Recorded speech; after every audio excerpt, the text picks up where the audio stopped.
Natal, final de ano. E aqui ao meu lado, mais uma vez, tem aqui a honra de poder conversar com o Dr. Décio Malta Campos, nosso parceiro aqui no programa Diversidades, que está sempre colaborando com a gente, participando. Você pode assistir vários vídeos que tem da Fazenda Santa Maria aí sobre diversos assuntos. E antes de iniciar aqui o nosso bate-papo, já convidar você a conhecer a Fazenda Santa Maria pessoalmente. Então, se você não conhece ainda, você é de outra cidade, quer conhecer um pouco da história, da época dos escravos, das grandes fazendas de café, você não pode deixar de vir aqui na Fazenda Santa Maria para conhecer. E também aqui, o Dr. Décio é meu amigo também, sem dúvida nenhuma. E aí, Dr. Décio, quero agradecer a sua participação. Estamos chegando no Natal, né? A gente estava conversando agora há pouco aqui, antes de começar a gravação, sobre como era realizada a comemoração do Natal antigamente, na época dos imigrantes italianos, né? Que hoje a gente vê que tem uma comemoração grande, né? Lógico, né? Nem todo mundo ainda pode comemorar aí, mas de maneira geral tem a comemoração, compras, né? Presente, o pessoal reúne a família. Mas e antigamente, quando não tinha internet, não tinha nada disso, na época dos imigrantes aí, depois da abolição da escravatura, o pessoal comemorava? Como é que é, né? O senhor comentou comigo até que tem algumas fases da imigração italiana, né? Então, caro amigo Wagner, é o seguinte, em 88 veio a Lei Áurea que acabou com a escravidão. Aí então as fazendas ficaram sem mão de obra. Os escravos não quiseram mais trabalhar para o dono da fazenda. E essa falta de mão de obra causou certos prejuízos, evidente. Mas o governo, logo em seguida, durante 3, 4 anos, conseguiu criar um fluxo migratório da Europa para cá. Por que a Europa? Principalmente da Itália, Espanha e Portugal, que eram países que não estavam conseguindo dar serviço para toda a população. Então, um grande contingente de pessoas não conseguiam trabalhar. Faltava trabalho. Consequentemente, faltava dinheiro. Então, essas pessoas queriam vir para novos países, principalmente no que era chamado de América. A América era toda a América. América do Norte, Central e do Sul. E para quem era europeu, a América era uma coisa só. Ninguém sabia o tamanho da América, nem tinha ideia do que seja. Então partiam os imigrantes de portos da Itália, principalmente da Espanha, a caminho da América. Há navios que chegavam na América do Norte, outros na América Central e alguns na América do Sul, aqui no litoral brasileiro, descia até a Argentina. Então esse primeiro fluxo de imigrantes que houve, que começou em 90, 1892, 93, 94, eram imigrantes pobres, analfabetos, muito humildes, que quando chegaram aqui ficaram um pouco assustados com as condições de trabalho. Mas como não tinha alternativa, acabaram se sujeitando. Então esse primeiro fluxo quase não trouxe nada da Europa como lembrança cultural. É o caso, por exemplo, da comemoração do Natal, que é uma lembrança cultural, festeja o nascimento de Cristo. Então, como eles eram pobres, de região que não tinha quase nada, eles praticamente não tinham essa celebração. Não havia quase celebração natalina. Eles tinham algumas celebrações e com santos que eram mais chegados a eles. E então aí tinha alguma festinha. E foi passando o tempo e esse ciclo de imigrantes assim foi acabando. A Europa começou a crescer, começou a dar mais oportunidade. Então aí o fluxo foi diminuindo. Mas chegou uma guerra muito cruel na Europa, 1914, foi até 1918, E essa guerra assustou muito.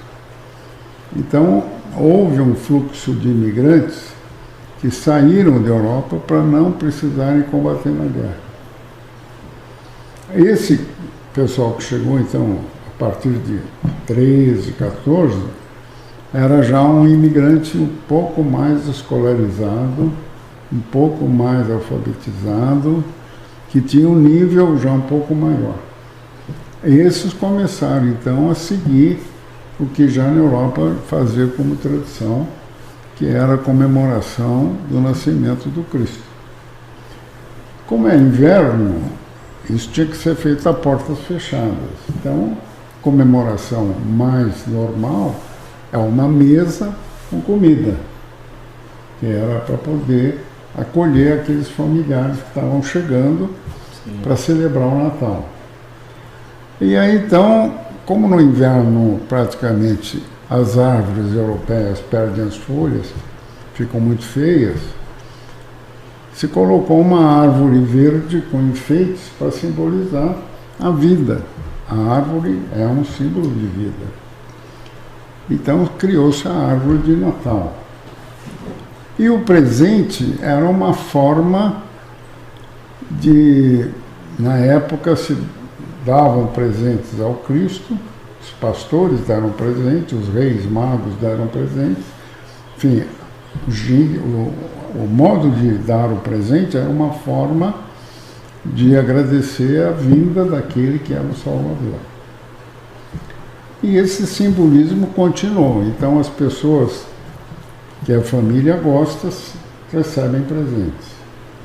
Então o Natal manteve esse espírito, que é um espírito de amor, de confraternização, com os símbolos, que é a comida na mesa, a árvore e o presente.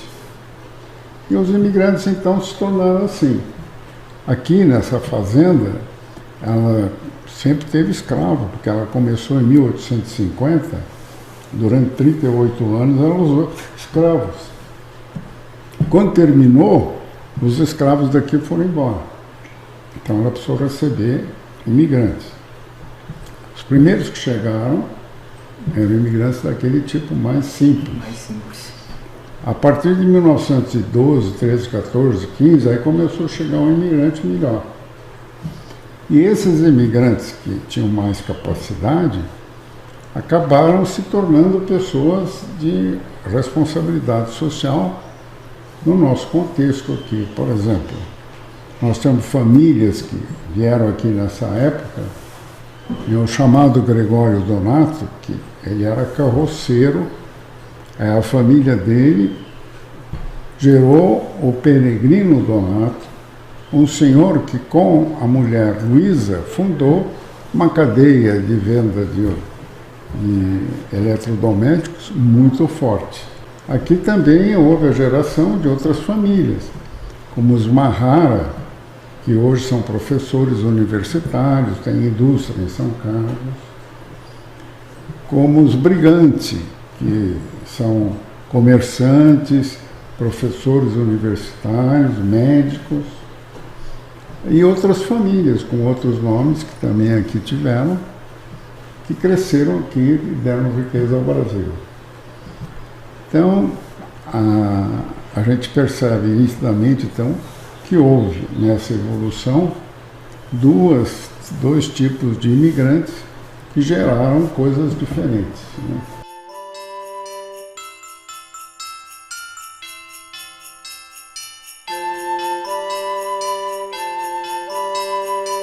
Bom, pessoal, então o Dr. Décio explicou um pouco pra gente, contou aí mais uma história bacana, super legal, um pouquinho só, né, de como que era aí o comemorado o Natal na época dos imigrantes. Então teve as duas fases, né, Dr. Décio? Teve a primeira fase que os imigrantes eles eram bem mais humildes, então nem tinha muito como comemorar, né? E depois, 20, 30 anos depois, já veio outros imigrantes já um pouco melhores assim de situação e tudo mais.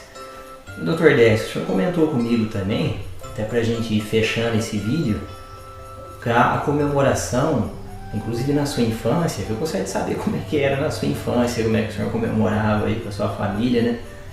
naquele tempo era tudo europeu, não tinha nada brasileiro ainda, tinha panetone, né? Os alimentos que vinham, era tudo europeu. Na minha infância, que foi nos idos do ano 30, na verdade era tudo puxado pelas coisas da Europa. Ninguém usava, por exemplo, carne de boi, carne de vaca, ninguém fazia. Não havia essa comida, era só peru ou era cordeiro que se comia naquela época. Os doces eram todos europeus. E castanha, fruta seca, que é uma coisa típica. Então, o que isso refletia? Que era o sistema europeu de comemoração. Veio muito da parte europeia, né? Porque, na verdade, as coisas que nós trouxemos para cá vieram todas da Europa, que foi o povo mais civilizado que chegou aqui. Que do nosso índio, praticamente, nós não conseguimos nada, porque eles não tinham essas festas. A festa dele é muito primitiva, muito sem interesse. Então, na verdade, o que acontecia é que se copiava a Europa. Né? E naquele tempo também, doutor Décio, que o senhor também me falou, é que ainda não tinha esse interesse comercial que veio depois, né?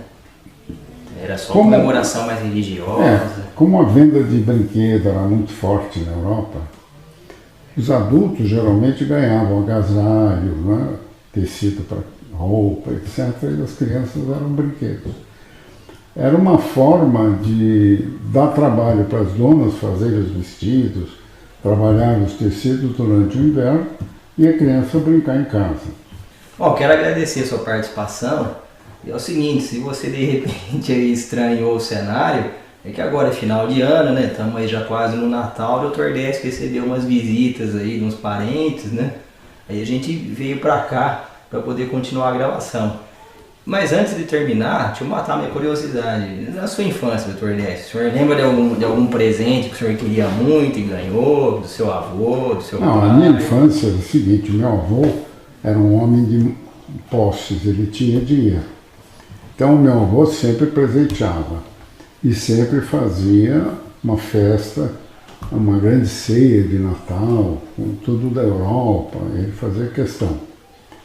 E uma vez eu falei para ele, no mês de outubro, que eu gostaria de ganhar uma miniatura de trem, chamado trenzinho elétrico de criança. E ele falou, tá bem. Não era o ferrorama ainda não, né? Não era ferrorama, era um que vinha da Alemanha. Era a bitola HO, que é uma bitola pequenininha de trenzinho, e era um trem alemão, elétrico. A gente montava o trilho, ligava na energia, e aí o trenzinho andava, né? E ele me deu, no Natal ele trouxe uma caixa que veio da Alemanha com o trenzinho, e eu montei o trenzinho. Fiquei brincando muito tempo com esse trenzinho. Bom, doutor Décio, quero agradecer então a sua participação, né? Agradecer seu apoio também no nosso site e no nosso projeto. E desejar aí um Feliz Natal para o senhor, para a sua família. E o ano que vem, se Deus quiser, 2019, nós estaremos juntos. Tem bastante, vai ter muita matéria legal que nós vamos gravar aqui na Fazenda Santa Maria. E para você que está acompanhando a gente no nosso canal, no nosso site. Então é isso aí. Tudo bem, eu agradeço, retribuo também um Feliz Natal a você, a sua família. E que você continue sempre essa pessoa maravilhosa, firme que contribui muito para a nossa, não só divulgação das coisas, como também para agradecer a cinematografia. Parabéns. Obrigado, doutor Décio. Isso aí.